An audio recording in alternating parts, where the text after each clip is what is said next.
2022 চনতে দেৰগাঁৱৰ মাজমজিয়াত নিৰ্মাণ হোৱা ডক্টৰ ভীমৰাও আম্বেদকাৰ ভৱন মদ ভাঙৰ আড্ডাস্থলীলৈ পৰিণত। দেৰগাঁও বৃন্দাবন নগৰ স্থিত আম্বেদকাৰ ভৱন নিৰ্মাণ কৰাৰে পৰা আজিলৈকে ব্যৱহাৰ হোৱা দেখা নগ'ল।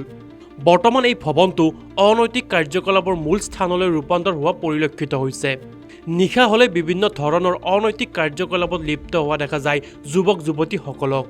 মদ ভাং আড্ডাৰ পৰা ধৰি অন্যান্য দুষ্কাৰ্যত লিপ্ত হয় বিভিন্ন স্থানৰ পৰা অহা যুৱক যুৱতীসকল এই ভৱনটোৰ ভিতৰত। কাণ সাৰ নাই আৰক্ষীৰ লগতে বিভাগীয় কৰ্তৃপক্ষৰ। এই ঘটনা সন্দৰ্ভত ক্ষোভ প্ৰকাশ কৰে স্থানীয় ব্যক্তিৰ লগতে মহিলাসকলে। আমি সেইখিনি সদায় দেখি আছো। সেইখিনি অম্বেদকাৰ ভৱনতো বহুত ল'ৰা ছোৱালী আহি ইয়াত চিগাৰেট মদ ভাং আদি খাই বেয়া বেয়া পদ্ৰৱ কৰি আছে। সেইখিনি যাতে প্ৰশাসনে ব্যৱস্থা এই ঘৰটো যদি ব্যৱহাৰ কৰিব নোৱাৰে তেতিয়া ঘৰটো ভাঙি পেলাওক। আমাৰ অশান্তি হৈছে। আমি ওচৰ চুবুৰীয়া হিচাপে নিজে লাজ পাইছো। আমি খিৰিকী খুলিব নোৱাৰো, ছোৱালীহঁত ওলাই আহিব নোৱাৰে। আমি আবেলি সময়তে আমি ওলাই আহিব নোৱাৰো। ইয়াত বিভিন্ন ধৰণৰ অনৈতিক কাৰ্যকলাপ চলি থাকে। কি হয় ইয়াত মদ খাই ভাং খাই তাৰোপৰি সৰু সৰু ল'ৰা ছোৱালী যুৱক যুৱতী আহি মানে অনৈতিক কাৰ্যকলাপ চলাই থাকে। অকল যুৱক যুৱতীয়ে নহয়, কলেজীয়া ল'ৰা ছোৱালীৰ পৰা আদি কৰি বহুত ধৰণৰ ইয়াত হয়। আৰু চুৰ ডকাইতৰ বাহ হৈছে।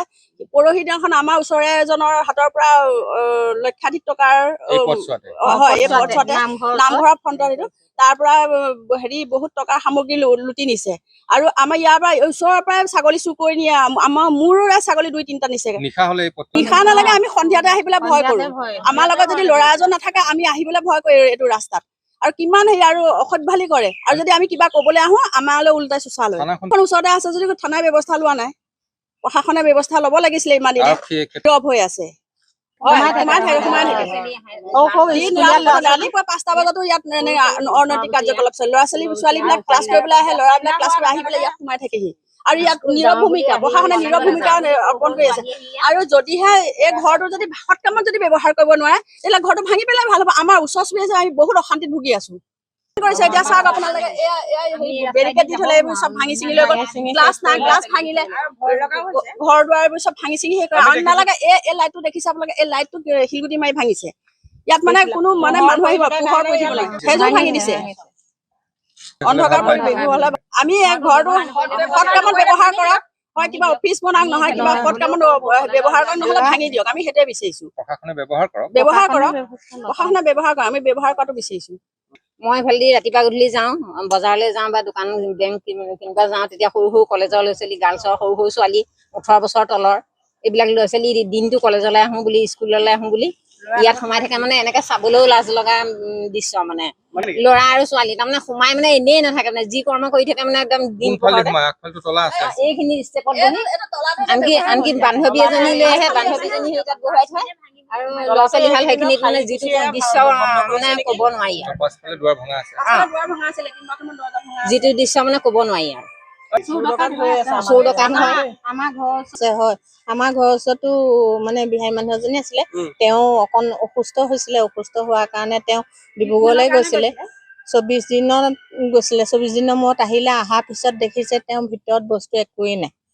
ইনভাৰ্টাৰ পৰ্যন্ত উঠাই লৈ গ'ল। থানাখনৰ পৰা বেছি দূৰ নহয়। চুৰিকাণ্ড এতিয়া বেছি হৈছে আমাৰ দেৰগাঁৱত। নিৰাপত্তাহীনতাত ভুগিছো। আমাৰ নিৰাপত্তা নাইকিয়া হৈছে। আমি সন্ধিয়া তালৈ ওলাই আহিব নোৱাৰো। ইমানেই ভয় লগা হৈছে, সন্ধিয়া আমি ওলাই আহিব নোৱাৰা হৈছো। ৰাতিটো দূৰৰ কথা, আমাৰ সন্ধিয়া হয় সেইটো আমি শুনিবলৈ পাইছো বাৰু। মই কালিহে মই গম পাইছো বাৰু কথাটো। সেইটো আমাৰ এইডোখৰ নহয়, ইটো ৰাস্তাত মানে এই যিটো গোলাঘাট হেমচন্দ্ৰ গোস্বামী পথ, সেই পথেদি এইফালে তাৰ আমাৰ ভিতৰুৱা ৰাস্তা হয়। এইটো স্মৃতি পথাৰ বৃন্দাবন নগৰ হয়। গতিকে এই পথছোৱাতে মানে চুৰ ডকাইতি মানে অবাধ গতিত আহ যাহ চলি থাকে।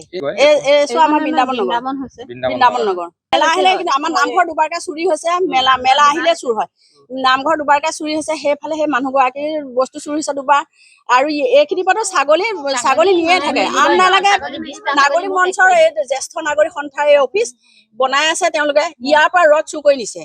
আমি মুখৰ আগত দমকল চুৰ কৰি নিছে, চুৰ কৰি নিছে। একোৱে নাথাকে দমকলৰ পৰা আদি। দেৰগাঁৱৰ পৰা Hemanta Bora, news desk report.